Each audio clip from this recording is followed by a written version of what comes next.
Hello बच्चों, कैसे हैं आप। मैं अजय सिंह एक बार फिर से आपका स्वागत करता हूं हमारी आज की इस हिंदी माध्यम की कक्षा में। तो बच्चों, जैसा कि आपको पता है, हमारा अध्याय चल रहा था शरीर द्रव्य एवं परिसंचरण तंत्र, और इसके बारे में हमने काफी कुछ चर्चा कर ली। इस अध्याय के हमने सभी मुख्य भागों को हमने पढ़ लिया है और उनको बहुत ही अच्छे तरीके से डायग्रामेटिकली यानी कि संरचनाओं को बनाकर भी हमने समझ लिया। तो मैं आशा करता हूं कि आपने अब तक जो भी पढ़ा है वो आपको अच्छे से समझ में आ गया होगा। ठीक, हमने चर्चा करी थी हमारी पिछली कक्षा में ब्लड वेसल्स के बारे में। ठीक है, ब्लड वेसल्स जिन्हें हम क्या बोलते हैं, ब्लड वेसल्स को हम रक्त वाहिनियां भी कहते हैं। ठीक है, तो ब्लड वेसल में हमने क्या देखा था, ब्लड वेसल के हमने स्ट्रक्चर की बात करी थी। ठीक है, बाह्यिक आवरण, फिर उसके मध्य का आवरण और फिर उसका आंतरिक आवरण। तीन तरह के आवरण की बात हमने करी थी। सिंपल वे के अंदर आधारभूत संरचना बना के हमने समझ लिया था। ठीक, बाह्य आवरण को हमने क्या कहा था, ट्यूनिका एक्सटर्ना कहा था। जो मध्य की भित्ति थी, मध्य का जो आवरण था, उसको हमने क्या कहा था, ट्यूनिका मीडिया कहा था। और जो आंतरिक यानी कि जो ल्यूमन वाला भाग है, जो ल्यूमन यानी कि कैविटी, खाली भाग जो है, वो किससे मिलकर बना था, ट्यूनिका इंटरना, जिसे हमने क्या कहा था, एंडोथीलियम भी कहा था। जो किससे मिलकर बनी है, सिंपल स्क्वामस एपिथेलियम से मिलकर बनी है। ठीक है, सरल शल की उपकला से, यह भी हमने समझ लिया था। तो आज हम समझते हैं कि इसमें और क्या क्या होता है, मतलब धमनियां कैसे कार्य करती हैं, कैसे जो शिराएं हैं उनमें किस तरह से बनावट होती है, उनका स्ट्रक्चर किस तरह से होता है, उनकी संरचना आंतरिक व बाह्य किस प्रकार से होती है, और किस तरह से जो कैपिलरीज हैं, जो केशिकाएं होती हैं, यह केशिकाएं किस तरह से जो ऑक्सीजन का, कार्बन डाइऑक्साइड का विनिमय इनके अंदर होता है, और न्यूट्रिएंट्स का विनिमय भी इनके अंदर, न्यूट्रिएंट्स का कैसे ये एब्जॉर्प्शन करती हैं, किस तरह से अवशोषित करती हैं। ठीक है, और किस तरह से जो है ये, हम ये कहते हैं कि जो वेस्ट मटेरियल है, जो किसी कार्य काम का नहीं है, उसे भी किस तरह से बाहर निकालती है, उसके बारे में हम चर्चा करेंगे। तो सबसे पहले हम क्या करते हैं हमारे लेक्चर में, हमारी हेडिंग नोट डाउन करते हैं। तो आज हम चर्चा करने वाले हैं किसके बारे में, फिर से ब्लड वेसल्स, नॉट कैपिलरीज, मैं कैपिलरी लिखने वाला था, ब्लड वेसल्स। ठीक है, जिन्हें हम क्या बोलते हैं, जिन्हें हम रक्त वाहिनियां भी बोलते हैं।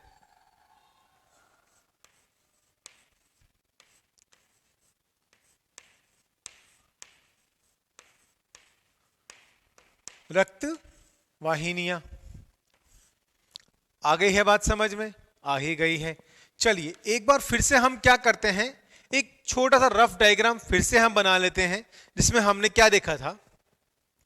ये देखिए, कुछ इस तरह से हमने ये डायग्राम बनाया है। ये हमने बाह्य कवरिंग बनाई है, यानी कि बाह्य आवरण हम बना रहे हैं। ठीक है, इसके बाद भीतर में हमने बनाया एक और आवरण, और इसी के भीतर हमने बनाया कौन सा, एक और आवरण। ठीक है, ये हो गया हमारा भीतर का आवरण। इस बाहरी आवरण को हमने क्या कहा था, इस बाह्य आवरण को हमने कहा था बाह्य आवरण, यानी कि ट्यूनिका एक्सटर्ना। ठीक, जो किससे मिलकर बनी थी, ढीले संयोजी ऊतक से। आ गई बात समझ में, समझते जाइएगा। फिर ये जो मध्य वाली भाग है, इसे हमने क्या कहा था, इसे हमने कहा था ट्यूनिका मीडिया। ठीक, ये ट्यूनिका मीडिया किससे मिलकर बनी है, इलास्टिन तंतुओं से, इलास्टिन तंतुओं से, यानी कि इलास्टिक फाइबर से। आ गई बात समझ में। अंदर का जो भाग है ये, इसे हमने कहा था ट्यूनिका इंटरना। ठीक, ये आंतरिक स्तर है। ट्यूनिका मीडिया ये क्या था, मध्य स्तर। या मध्य आवरण। ट्यूनिका इंट्रा कैसा है? आंतरिक आवरण। क्या है? आंतरिक आवरण है। आ गई बात समझ में? ये किससे मिलकर बना? इसे हम क्या बोलते हैं? इसे हम एंडोथीलियम भी बोलते हैं। क्या बोलते हैं इसे हम? एंडोथीलियम। आई बात समझ में? बहुत अच्छे से। ठीक है, यह किससे मिलकर बना है? Simple squamous epithelium. एंडोथेलियम किससे मिलकर बनी है? क्या बोलेंगे हम? सिंपल स्क्वामस एपिथेलियम, यानी कि सरल शल की उपकला। सरल शल की उपकला। ठीक है, आ गई बात समझ में? चलिए, तो ये हमने किसके बारे में बात करी थी? ये हमने बात करी थी ब्लड वेसल्स के बारे में। ठीक, चलिए अब अगर इसी के अंदर हम बात करें किसकी? वेन की। तो वेन में क्या होगा? वेन में भी ये तीनों आवरण हमें देखने को मिलेंगे, यानी कि शिरा की बात कर रहे हैं। ठीक, अभी यहां पे हमने बात कर ली किसकी? आप इसको मान लीजिए कि ये हम बात कर रहे हैं हमारे धमनी की। ठीक है, ये हमने किसकी बात कर ली? धमनी की बात कर ली। ठीक है, हम बात करेंगे वेन की। अब वेन में क्या हो रहा है? ये देखिए, ये आपका वेन का हम भाग बना लेते हैं कुछ इस तरह से। ठीक है, इसके भीतर भी एक संरचना, ठीक, और इसके भीतर भी एक संरचना।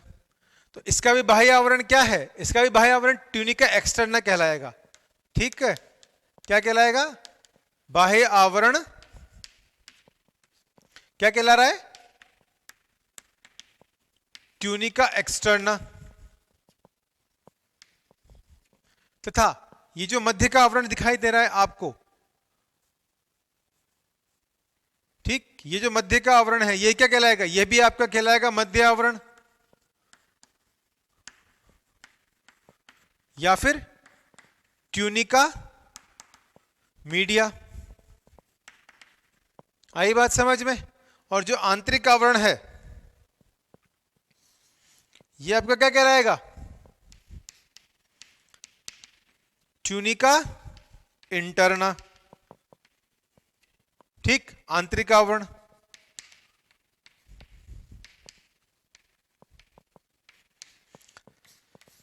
लेकिन हमें पता है क्या, जो धमनी होती है उसका जो आवरण है, ठीक है ना, उसके आधार भी जो भित्ति होती है वो कैसी होती है? देखिए, ऊपर का बाह्य आवरण तो दोनों का कैसा रहेगा? एक समान रहेगा।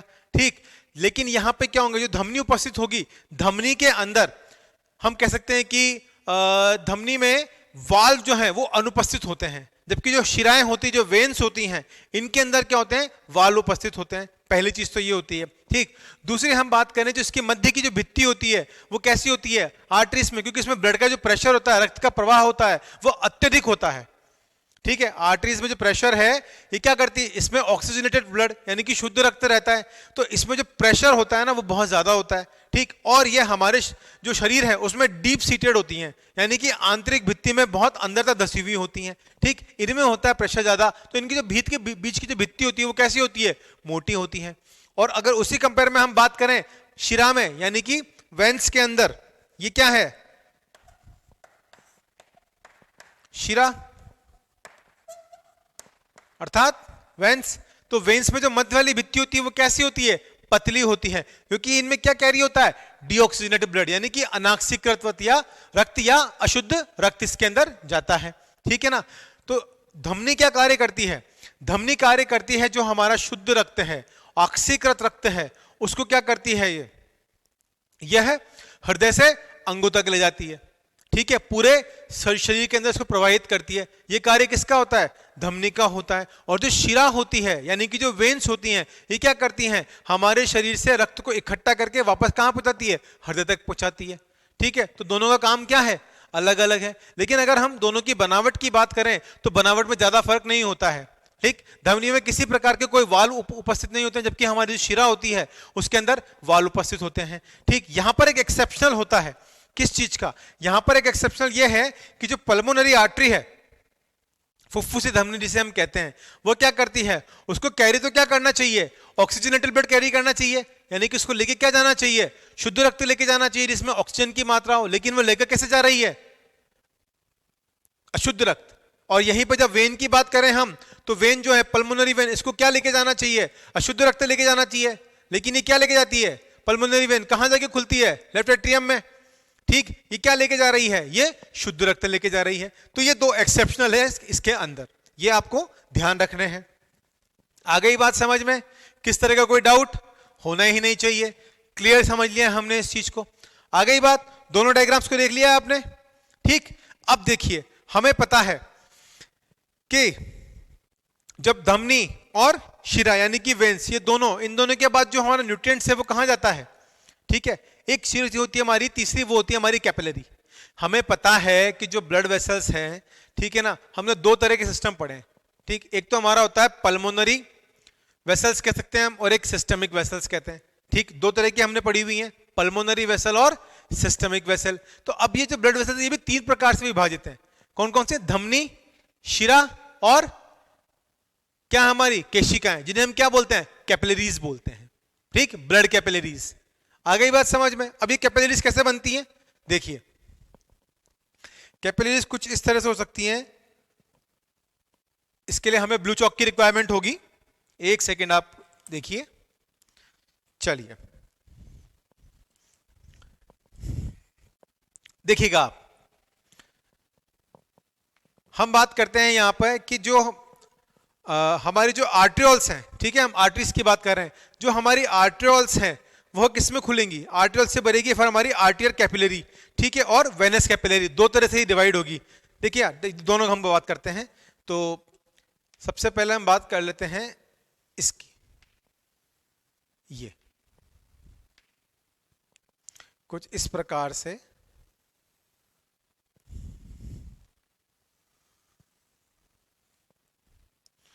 ठीक है। अब यहां से ये इस तरह से,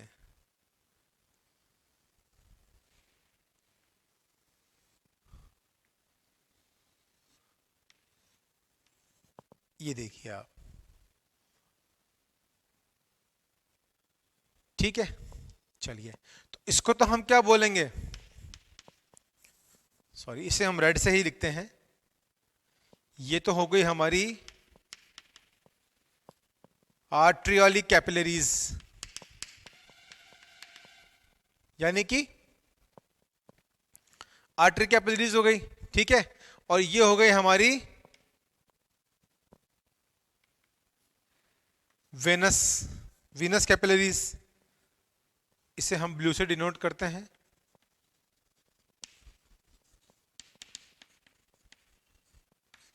ठीक है, कशेरुकाओं के बात में बात कर रहे हैं हम। अब देखिए यहां पर ये जो पोर्शन आपको दिखाई दे रहा है, ये इस तरह से, इसमें तो क्या हो गया, यहां पे हम ऑक्सीजनेटेड भाग दिखा रहे हैं और यहां पे हम डीऑक्सीजनेटेड भाग दिखा रहे हैं। ठीक है, समझिएगा। अब यहां से ये इस तरह से, ये देखिए, आ गई बात समझ में? इस तरह से क्या रहेगी, यहां पर ये सप्लाई रहेगी।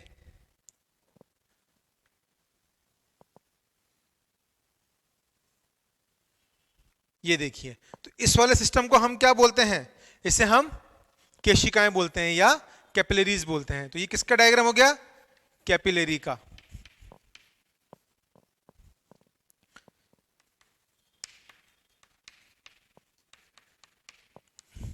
केशिकाएं, ठीक है। तो ये हमारा कैपिलरी का पार्ट हो गया। तो इस तरह से ये पूरा कंप्लीट होता है। आई बात समझ में आपको? यहां तक क्लियर है आपको? ठीक है। यहां पे जो आर्ट्रियोल्स थे, आर्ट्रियोल से क्या बनी, आर्टियल कैपिलरीज बनी। यहां पे क्या है, ऑक्सीजनेटेड ब्लड आ रहा है जिसमें क्या है, ऑक्सीजन है और न्यूट्रिएंट्स है। ठीक, अब यहां पर क्या होता है कि आप इस जगह क्या होता है, हमारा टिश्यू, हम टिश्यू को मान लेते हैं, ठीक है। अल्टीमेटली कहां तक न्यूट्रिएंट जाना है, टिश्यू तक लेवल तक पहुंचना है, ऑक्सीजन भी पहुंचनी है। तो यहां पे ही मध्य में क्या होता है कि यहां से जो न्यूट्रिएंट है, जैसे ऑक्सीजन रह गया या फिर और कोई न्यूट्रिएंट हो गया, ठीक है, वो यहां से इसमें चला जाता है इस रेड वाले पोर्शन में, यानी कि तो ऑक्सीजनेटेड है, क्योंकि इसके बीच में जो लेयर होती है वो कैसी होती है, बहुत ही पतली होती है, ठीक है, एंडोथेलियम की है। क्योंकि अगर हम वेसल्स की बात करें तो वेसल्स के बीच में जो ल्यूमन का भाग है उसके अंदर क्या है, जो ब्लड का फ्लो है वो तेज होना चाहिए।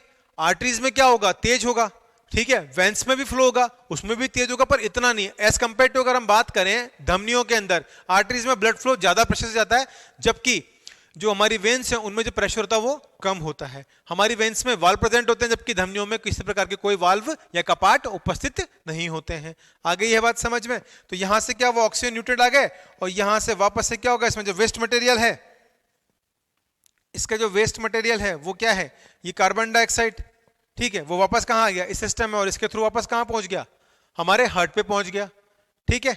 इस चीज को हम आगे और अच्छे से समझेंगे। तो इस तरह तीन हमारी जो धमनी, शिरा और जो हमारी केशिकाएं होती है उसमें ये विभाजित होता है, कैपिलरी में विभाजित होता है। आ गई बात समझ में?